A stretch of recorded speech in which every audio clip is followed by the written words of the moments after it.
এইভাবেই হাত তুলব, হাত তুলে আমরা হাজরে আসওয়াদকে চুম্বন করব।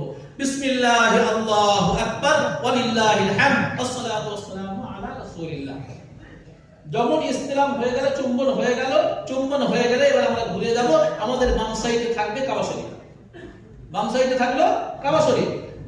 এই নিয়ত করার পর এবারে আমরা তওয়াফ শুরু করব। কি করব? তওয়াফ শুরু করব।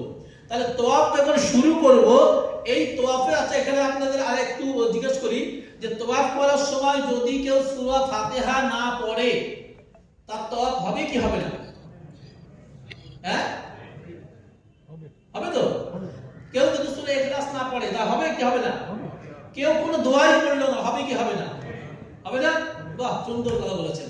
এবার আপনি একটা বিষয় মিলান যে এখানে তওয়াফ করছি আমি, উমরার তওয়াফ। তওয়াফ মানে আল্লাহর ঘরের আমি তওয়াফ করছি। কত বড় ইবাদত!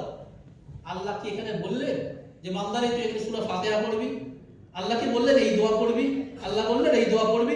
কোন দোয়া নির্দিষ্ট আল্লাহ দেননি। আল্লাহ কি বলেছেন? বান্দারে আমি তোর কাছে কিছুই চাই না, তোর কাছে শুধু এটাই চাই, তুই আমার ঘরে আয়, আমার ঘরে আয়। আর আমরা এখানে কি কাপড় পরে গেছি? ইহরামের কাপড়। ইহরামের কাপড়টা কাদের? ফকিরদের। আর আপনার ঘরে আমি গিয়ে যদি 7টা চক্কর 8টা চক্কর বলি, আমাকে কি বলবেন? পাগল। আপনার ঘরে কেউ যদি চক্কর দেয় কি বলবো? পাগল বলবো। তাহলে আমরা তো আল্লাহর ঘরে যখন ঘুরছি আমরা কি? তাহলে আমরা ফকিরের পোশাক পরেছি আর কাজ করছি কার?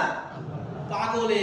আল্লাহ বলছেন বান্দারে আমি তোকে অনেক, তোর মধ্যে অহংকার চাকাপুর থাকতে পারে, তাই আজকে প্রথম দিন যখন তুই আমার কাছে এসেছিস ফকিরের পোশাক পরে আসবি, ফকিরের পোশাক পরে আসবি যাতে কোনো তাকাব্বুর অহংকারী না আসতে পারে। আর পাগলের মতো কাজ করবি, পাগলের মতো কাজ করবি। বান্দারে আমার ইচ্ছা নেই তোকে পাগল বানানো, তুই যখন এই পাগলের মতো 7টা চক্কর শেষ করবি, আমি 7 চক্কর শেষ করার আগে আগে আমি আমার রহমতের হাত দিয়ে তোকে জড়িয়ে ধরে বলবো যা বান্দা বান্দি তোর মাফ করে দিলাম।